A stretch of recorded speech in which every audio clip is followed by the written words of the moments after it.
Welcome, those of you that are joining us at home. We are in the Psalms of Ascent, and these are 15 Psalms, 120 through 134. If you're following us with us at home, everybody in class has notes that we've given them, and you can download the notes. Just click on the link. If you're on YouTube or if you're on Facebook, click on the link on your screen. You can download the notes, and you'll have the same notes everybody else has. Then all you need is your Bible, and you'll be all set to go.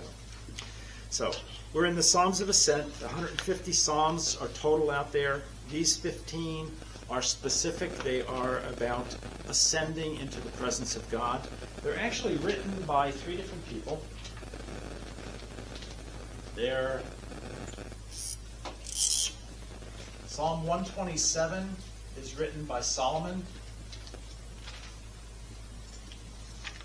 There are four Psalms. Let me get the numbers again here.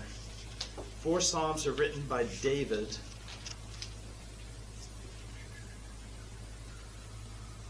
They are 122, 124, 131, and 133 are written by David. The others are unknown. The other 10 are unknown, but most experts say that they're likely written by Nehemiah. The writing style, I'm not an expert on Hebrew, but I guess if you analyze the writing style of Nehemiah and the writing style of these Psalms, there's a good chance that these are possibly Nehemiah. And he was a very godly man that lived in about the 400s AD. So anyway, that's where these Psalms come from. So let's spend a few minutes just talking about what Psalms are and what ascent means. The word psalmos comes out of Greek. And the word psalma, but interestingly enough, most people assume it's Hebrew. It isn't. The word psalmos actually comes out of the Greek. And it means the twanging of a harp. I can't make this up. That means the twanging of a harp. So we assume that the reason the Psalms got their word or got their name from that back in the days when the Greeks, or when the world was in Greek and Greek was the primary language in the world, we assume that it was because David was a harpist. Everybody knows David played his harp. And presumably, and David wrote many of the Psalms, maybe perhaps a majority of the Psalms. So perhaps that's where the word Psalms got attached to these particular parts of the Bible. Now the Hebrew word is not psalmos. The Hebrew word is actually Tehillim. And Tehillim has a different meaning. Tehillim means praises. And these are praises of God. And it's emotional. It's worship. Psalms are very worship-oriented. We use psalms in our worship. Many of our songs we put up on the screen when we're doing worship in there are there. I'm going to talk about worship later when I get to the private part of this conversation. But psalms are all about praising God and doing it in a worshipful manner. Interestingly enough, the first time, the Psalms are poetry. If you look at them, they're in the form of poetry. If you look at them in your Bible, they are all 150 of them are in the form of poetry. Poetry in Hebrew is designed to be sung. Poetry is sung. So you sing poetry. People walk around the house singing, just like we walk around the house singing the Beatles or whatever we sing today. People in those days, Jewish people in those days, sang the Psalms. That was what they sang. And they sang them for various reasons. There are 150 of them. Each of them has a different praise for God. So, and they typically start out with the problems in your life and then lead you to the praise of God, to the presence of God. And that's how each psalm typically works. They start with an issue that you've got going on in your life and take you to a praise of God. That's why psalms are so wonderful for most of us, to be able to just look at it and say, wow, this psalm really touches me. It speaks to me. And I think we'll see that as we go through some of the Psalms of Ascent as well, that many of them will speak to many of us. So they are sung. Now, Hebrew poetry, when I say Hebrew poetry is different from Shakespeare and some of the stuff that we have here in English. Here in English, poetry is about really two things. One of them is rhyming the lines and how the lines are rhymed. The other is the cadence of each line. And the cadence, and some of it's also about the structure of the poem. It's not how Hebrew poems are done. So Hebrew poems are different from that. So if you're looking for any of that, you're not going to find that. First of all, we don't know Hebrew well enough to understand the rhyming. So rhyming's not part of it. But the way Hebrew poems are done is they take the first two lines, and the first line says something. The second line says something different, but it's essentially the same thing, just said in different words. That's considered Hebrew poetry. You take the same thought, put it on line 1, verse 1, put it on line 2. It's in different words, but it's the same thought. That's the concept that Hebrew is done. And it continues that way through the rest of the poem. 3 and 4, 4 and 5, and so on. It continues as the same thought in there. Now, there actually is cadence and rhythm, or meter as it's called in poetry. There's cadence in poetry in Hebrew as well, but unless you really speak Hebrew, you're probably not going to pick it up. And for that matter, it allows you to sing it in Hebrew as well. So, as I said, the songs are designed to be sung. There are some, if you want to go on YouTube sometimes, you can find some beautiful songs by Jewish Levites, cantors, who actually sing the Psalms in Hebrew. And you can find those on YouTube. I've looked at a few of them.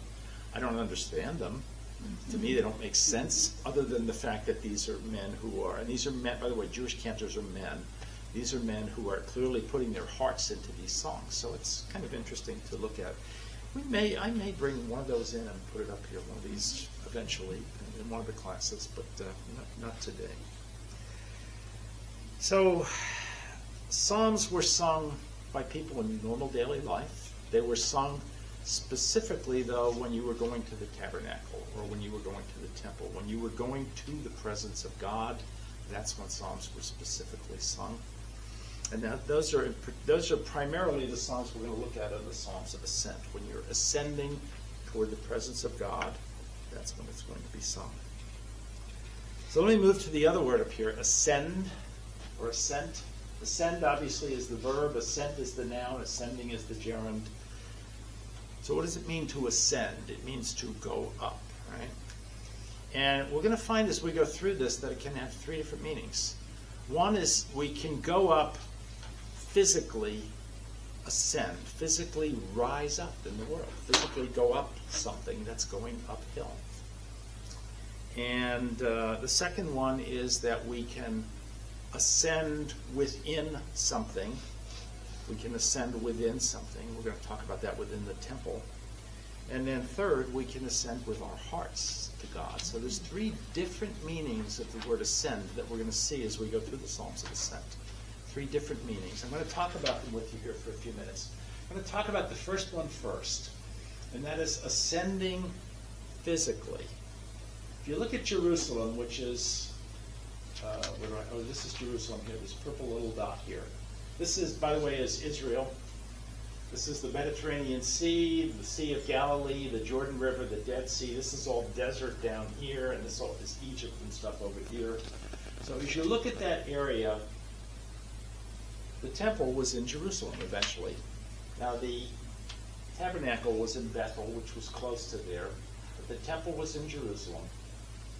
So we just finished the book of Exodus, and in the book of Exodus you'll recall that God told the Jews, you must go to the temple 3 times a year. Every Jewish male must go to the tabernacle, actually it was. You must go to the tabernacle, or eventually the temple, 3 times a year. And there are 3 specific times that you have to go. The first one is during the Passover period. Passover is a 9-day feast. It's actually 3 separate festivals that the Lord has laid out in Leviticus 23. The first one is the Feast of Passover, or the Festival of Passover, which commemorates the day the Jews left Israel, that under the blood of the Lamb they were able to leave Israel and get out of slavery. The second day, or the second day of that 9 days, is called the Festival of Unleavened Bread. an unleavened bread. Leaven in Jewish tradition is sin. And sin, it's kind of like if you put leaven in bread. You put leaven in bread, and what happens to the bread? It grows, right? Well, leaven is like that in your soul. If you put sin is like that in your soul. If you put sin into your soul, it grows and it takes things over very easily and very quickly. We all know that because we've all dealt with sin all of our lives. So leaven and sin are connected in Jewish theology.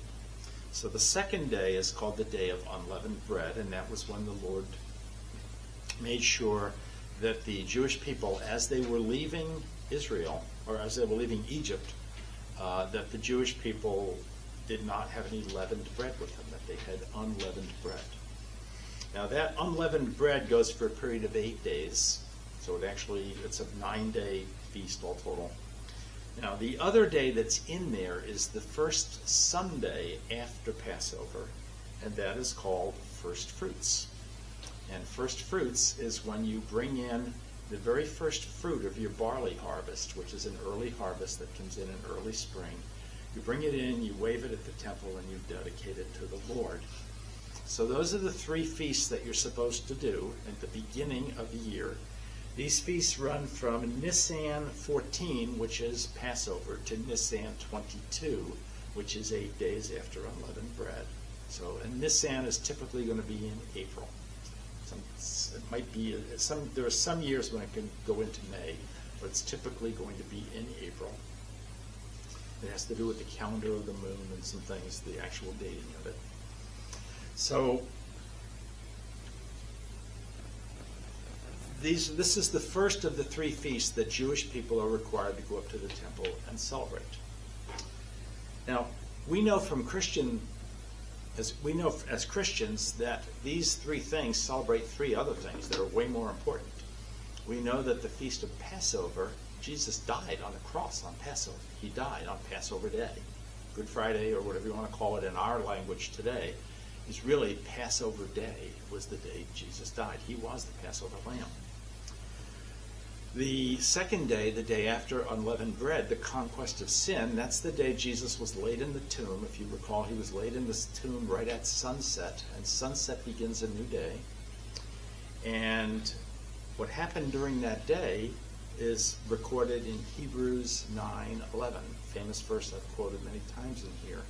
Hebrews 9:11. Actually, let me quote it again for you, so we have some new people in here.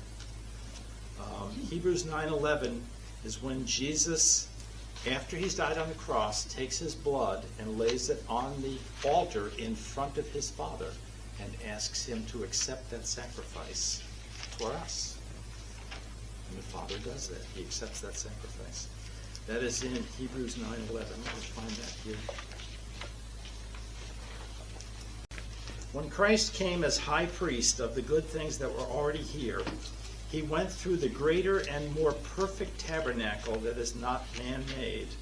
That's the altar, the tabernacle that was in front of the throne of God in heaven.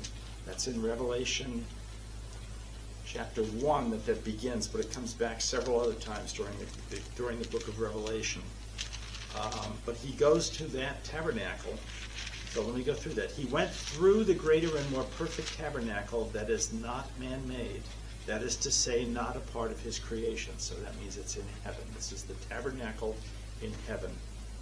He did not enter by means of blood or goats of calves, but he entered the most holy place, that would be this tabernacle in heaven, once for all. One time he went in for all of us by his blood. So that is the moment that occurred on the Feast of Unleavened Bread. Unleavened Bread looks forward to that. That was the day that the Father said, yes, I will accept your sacrifice, Jesus. I will accept your sacrifice for all people of all time. They can now come to me. Heaven's open to them. Great day for us. The third day that's in there, the Feast of First Fruits, is the Sunday after Passover. Well, we know the Sunday of Passover is the resurrection. The Sunday of Passover is, in our parlance, is Easter Sunday. It is the resurrection. So those are the 3 dates that are actually in that 9-day period that the Jews are looking forward to. They have no idea that they're looking forward to that, But those are the three things that they're looking forward to, which came eventually later on. So that's why God brings them to the temple at that point. He wants them to celebrate those three Jewish feasts, but he also wants them to look forward to the three things that will happen when Jesus comes into the world to save us, to redeem us. Questions on that? Okay, now let's move on to the second time they have to go to the temple. The second time they have to go to the temple, the second time they have to ascend, and I'll explain ascend in a minute, but the second time they have to go to the temple is 7 Sundays after first fruits. Now, if you count out 7 Sundays, that's 49 days. Add in first fruits and the day after, and that's the 50th day. So that's 50 days. 50 in Greek, 50 days in Greek has a word, and that word is Pentecost. So Pentecost is the 50th day of Easter, the 50th day of the resurrection. And that is the day that the wheat harvest is celebrated in Israel. And that is called the Feast of Weeks. It's the 7th week. And basically on that day, again, the people are required to come to Jerusalem or come to the temple or come to the tabernacle. And this time they bring their best wheat and wave it in front of the Lord and give it to the Lord as a sacrifice. So they bring in their best wheat at that point. Now, we know that that's the real reason that that's in there isn't to celebrate a harvest of wheat. The real reason that's in there is to celebrate that that was the birthday of the church. That was the day that God created the church. The Holy Spirit came down, came upon the apostles, and all of a sudden we had 12 people who were ready to on fire and ready to go out for the Lord. And then Peter preached to 3,000 more, and now we have 3,000 more that are on fire and ready to go out to the Lord. We'll talk about that some more when we get to the South Steps here later. That Peter actually preached on the South Steps, preached that sermon on the South Steps. So that's the second of the times they're required to go to the temple. The third time is in the fall. Now the fall, there are actually 3 feasts in the fall. 2 of them they're not required to go to the temple for. The first one is the Feast of Trumpets, which has to do, they don't really know what it has to do with. The only thing the Bible says is on the Feast of Trumpets, blow your trumpet. Doesn't say anything else than that. If you go back and read Leviticus 23, it says on the Feast of Trumpets, you're required to blow your trumpet. And the trumpet, by the way, was a ram's horn back then. And then 9 days later is the Feast of Yom Kippur, which is the Day of Atonement. The Day of Atonement is the day when you try to atone for the sins of the nation. And that's the holiest day of the year for Jews. Interestingly enough, they're not required to go to the temple on either of those 2 dates. They are required to go for the third festival that comes in the fall. And that is the festival or the Feast of Tabernacles. And the Feast of Tabernacles begins on Tishrei 15, which is normally in October. Sometimes it could be in very late September, but normally it's in October. And this is an 8-day festival. And this is the only Jewish festival that is a celebration. This is a celebration. In theory, it's a celebration of the harvest being completed in the fall. But specifically, it's a celebration of the goodness of God, that God has been good to Israel.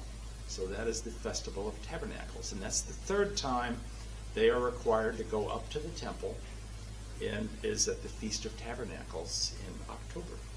So those are the 3 times they are required to ascend to the temple or to the tabernacle.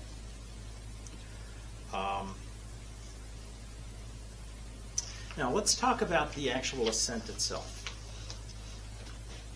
Jerusalem is here. Jerusalem is on a hill. I'm going to talk more about the top of the hill later. But Jerusalem is on a hill. That hill is 2,400 feet above sea level. So it's pretty high. Now it's in a desert climate, but 2,400 feet above sea level, they do get rain and they do get cooler temperatures and things like that because it's more elevated. So it's one of the highest spots in Israel. Typically, everybody in Israel ascends from wherever they are to get to Jerusalem for these festivals. So when they come in for the festival, they are ascending. They're physically ascending. They are going up in altitude to get there. So that's the first kind of ascent, right? They're physically going up to get there. So let's look at it specifically. If you're coming from the west is at sea level. This is the Mediterranean Sea out here. If you're coming from the west, you're coming up from sea level, and you are ascending up here through whatever period thing you go through, and you're ascending 2,400 feet up.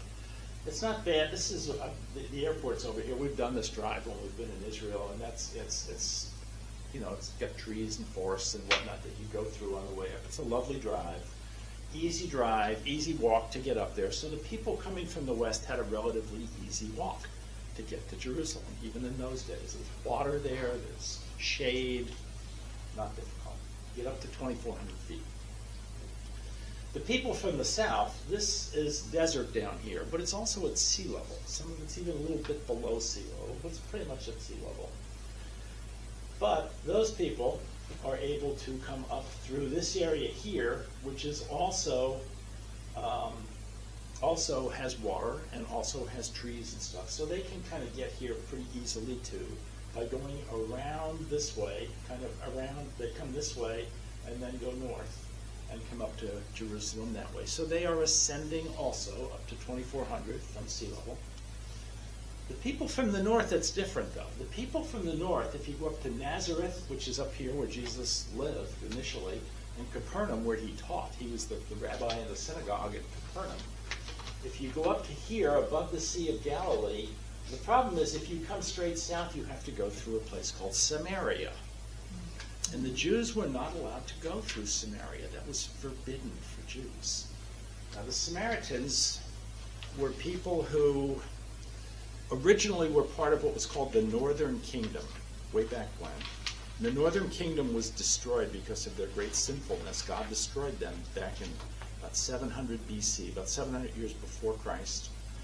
And the reason he destroyed them is that they began worshiping other gods beside him. So they, in theory, they worshiped God, but they also worshiped all the other gods of all these other people around them. So God destroyed the Northern Kingdom. And those people, when the Assyrians were technically the ones who came in and actually did that destruction, they brought in a lot of other people, pagans from other parts of the empire, to intermarry, to take that group of Jews up there and turn them into true pagans. So by the time we get 700 years later, the time of Christ, these people are pretty much pagans, the Samaritans up here. And the Jews were not allowed to go through Samaria to get there. So how do they get there? They can't go out and swim in the sea. So what they do is they go over to the Sea of Galilee, which has plenty of water. That's a freshwater lake. And then they come down the Jordan River, which is all fresh water, all the way down to Jericho. Jericho's right here. Jericho is right at the top of the Dead Sea. Now the Dead Sea is the lowest place in the world in elevation. It's actually 2,000 feet below sea level. It's lower than any other place on earth, lower than Death Valley, and lower than anything on earth down here. So Jericho is hot, incredibly dry desert conditions down here. So then what they do is they come up with what's called the Jericho Road. And by the way, people coming from the east do the same thing. So people from the north, which would be Jesus, came down this way, and people from the east came in this way. They end up coming up the Jericho Road. And the Jericho Road is a huge ascent. It's about 40 miles long. It runs from Jericho up to Jerusalem. It is straight uphill. It is 4,400 feet of altitude, 2,400 plus 2,000, 4,400. And by the way, they have to go up over the Mount of Olives when they get to Jerusalem too. So it's actually higher than that. It's probably close to 5,000 vertical feet of desert conditions. We've driven up that. These days there's a superhighway, an expressway that goes up there. But the actual trail that they used in Jesus' time is just off slightly to the side. There's no water. It's desert, 40 miles. You can't walk 40 miles uphill in a day. That's a couple of days walk, a 2 or 3 day walk. So people just slept on the side of the trail. They had to carry gallons of water with them when they came uphill up here to get to Jerusalem. So this is truly an ascent that you better be singing something on when you're doing, or because if you have to pay attention to the drudgery of the ascent, you're going to have issues. So the people sang the songs of ascent as they were coming up the Jericho Road. That's the first time they sang them. was coming up the Jericho Road. So Jesus would have done this. He would have come down the nice trail down here to Jericho, and then come up this road with all of his water, carrying it and singing the Psalms of Ascent when he came up to the temple to worship the temple. So that's the first meaning of ascent. Is ascent it can be ascent from here or here, but normally the most ascent was coming from Jericho, and that's the really difficult ascent, coming up to Jerusalem. Questions on that? Okay, now once you get to Jerusalem, as you come up the Jericho Road eventually comes up over the Mount of Olives. Jerusalem is a city built on 3 hills, or 3 mountains. The one on the west is called Mount Zion, the one in the middle is called Mount Moriah, and the one on the east is called the Mount of Olives. Now, the temple was on Mount Moriah. You might remember back in the days of Abraham, when Abraham was ready to sacrifice Isaac, his son. Abraham was ready to sacrifice his son. He did it on Mount Moriah. That's in the Bible. Check that out in Genesis. When God was ready to sacrifice his son, he did do it on Mount Moriah. Okay? So Mount Moriah is the key to everything. That's where everything happened. That's where the main stuff in the Bible happened. But to get there, coming up the Jericho Road, you have to come up not only to the level of Jerusalem, but then you have to go up over the Mount of Olives in order to get in, and then back up again to Mount Moriah to get in. So, by the way, today there's an expressway that comes all the way up. It takes about 40 minutes to drive up from Jericho to Jerusalem. The expressway has a tunnel right underneath the Mount of Olives, so today it's very simple to do that. But in Jesus' time, it was a 2 or 3 day thing, carrying a ton of water coming up there. So that's the ascent that they had to do in Jesus' time. So, as you come up this road, you come over the Mount of Olives, you go down into the valley. This is the Valley of Hinnom, by the way. Hinnom means death in Hebrew, the Valley of Death. Maybe in another class we'll talk about that, but this is the Valley of Death. And then you have to come up out of that to get to Mount Moriah.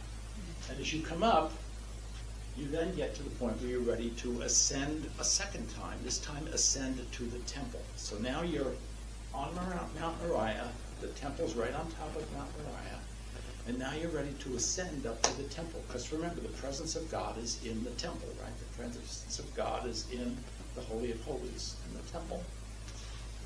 So we get to the temple here, and we get to this place called the South Steps. And the South Steps, as you can tell, is on the southern edge of the temple. It goes all the way back to the time of King Solomon. When he built the temple, he put the South Steps there, and he put the what's at the base of the South Steps.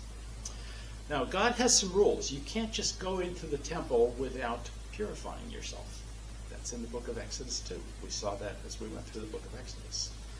There are ritual baths you have to go through. At the base of the South Steps, there are 50 ritual bath rooms that you go in that were all filled with water. By the way, by the time Jesus came along in that time, the Romans had already, and also King Herod, believe it or not, had built a watering system to get water into these pools under here. So there were 50 bath areas down there so people could get bathed before they went up the South Steps to the temple. You were not allowed to ascend to the temple until you were properly cleansed. That was part of the deal. You had to do that. By the way, at Passover, something like 3 million Jews came to Jerusalem in Jesus' time. So you can imagine getting 3 million Jews through 50 baths is, a problem. You obviously can't do it with one bathtub, right? It takes a lot of baths to be able to do that. So you go through the baths here, presumably still singing your Psalms of Ascent, and then you begin ascending the South Steps. And the South Steps are fascinating. The South Steps, by the way, are about 200 feet wide, and there are 30 of them. And the pattern of the South Steps is interesting. Deb and I have been there. The same South Steps are still there today that Solomon built 3,000 years ago. They're still there today. First of all, you go up a short step, and then you go up a long step, then you go up a short step, and then you go up a long step, you go up a short step, and then you go up a long, it's this, sorry, I didn't do that one right, but anyway, so it's 30 steps, but it's 15 steps of 2. So you go up a short step, and then you go up the second step, and you stop. And that's a long step, and it's a big step, it's a wide step, and a lot of people can stop on that. And you say your first psalm on the first wide step. So you go up a short step, then you go up a second step, and you say your first psalm there. Then you do the same thing again. You go up a short step and a second step, and you say your second psalm, and so on. You go up. There are 30 steps, so there's 15 of these 2-step sequences going up there. Now those steps today are so worn, right? I mean, we've sat on the steps. The steps are so worn from thousands of years of people walking on them. The steps are all like this today, but they're still obviously steps, and you can see them.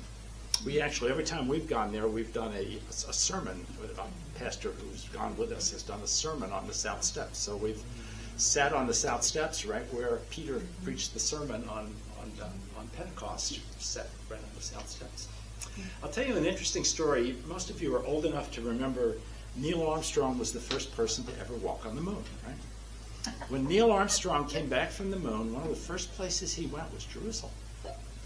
When he went to Jerusalem, he went to the South Steps, and he said, this is the one place in the entire world that you can be absolutely sure that it is still the same today as it was when Jesus was here, and that he was here, because he had to ascend the South Steps in order to get up to the temple. He had to come up the South Steps. So Jesus had to go up the South Steps. And that was, I remember that was a big thing that Neil Armstrong said at that time. The reason we're laughing is because Carl just punched up on the phone that says Neil Armstrong on the South Steps. Okay. Yes. One of them he's actually a little more famous for being on the moon. But the South Steps was his second famous place that he was at. So the South Steps are interesting. When we were there, our pastor had us all sit on the South Steps, and he preached a sermon for us on the South Steps there. So that's how you get up to the temple platform. It's called the platform up there. Now the platform was actually built by King Herod. There was a platform before that was built by King Solomon, but the one that's there today was built by King Herod. But it's still at the same level as the platform was that was built by King Solomon. So now the pilgrims have come from wherever in Israel. They've come up the Jericho Road. They've come over the Mount of Olives. They've come up over to here. They've gone through the ritual baths. They've come up the South Steps. Now they're on the temple platform itself. Now, next thing they have to do is get to the temple itself. Now, the temple, if you recall, can only be entered from the east. So once you get up here on the platform, you have to go around to the east and come in from the east. And there's another series of steps you go through. At the base is what's called the Court of the Women. Sorry, ladies, that's as high as they were allowed to go. And then there's another level, which is where the altar was. You want to guess how many steps there were between those two? 15. There are 15 steps between the Court of the Women and the upper part of the platform, which is where the altar was. So again, the Jews are continuing to pray the Psalms of Ascent as they are getting ever closer to God, right? The whole idea of this whole journey is to get close to God. So they're getting ever closer to God, and they are now, they go through 15 more steps, the Jewish men. And once they get up there, then they are at the level where the altar is. Now they take their lamb or their wheat or whatever they're sacrificing, wave it in front of the Lord or put it on the fire, and they do their sacrifice there. Now that's as high as men in Israel were allowed to go. There was the exception to that is priests. Priests were allowed to go further. They were allowed to actually enter the sanctuary, and they were allowed to go into what's called the holy place. And presumably, we don't have proof of this, but presumably they were singing the Psalms of Ascent because they're getting ever closer to the presence of God. Remember, this is all about getting close to the presence of God. That's what this whole journey is all about, getting close to the presence of God. So the priests presumably are talking through their are singing rather, their psalms of ascent as they're going in. And then you get to the back part of the tabernacle, which is the Holy of Holies, and only one priest is ever allowed one time a year to go in there, and presumably he's doing it as well. And that's where the presence of God was. The presence of God was on top of the Ark of the Covenant, which was in there. So the whole idea is ascending physically and then with your heart to the presence of God. That's what this is all about. That's what the Psalms are all about. You need to comment about the East Gate. The Muslims, when they took over, they were so afraid of was that Jesus would return through the East Gate, that they sealed it off.